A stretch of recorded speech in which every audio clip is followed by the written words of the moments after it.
फारच खाली आणलं महाराज कीर्तनाला, ठेवणारानीही, सांगणारानीही आणि ऐकणारानीही. नाही माफ करणार संत तुम्हाला कधीच. कशाला कीर्तन करायला लागली माणसं, त्याला काही चवच नाही.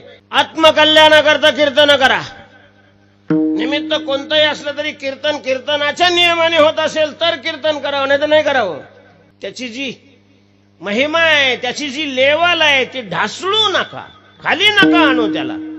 माणसं फार पाहिजे असं नाही, आलेली माणसं वर चढली पाहिजे. कीर्तन ऐकल्यानंतर त्यांच्या मनामध्ये विवेक जागा व्हावा, वैराग्य जागा व्हावं, भगवत विषयक विश्वास वाढावा, निर्माण व्हावा, तर त्याचा फायदा आहे. ख्या ख्या ख्या ख्या हसलीन गेली, पिक्चरला गेली, कीर्तनाला गेली, काय फरक आहे त्याच्यामध्ये?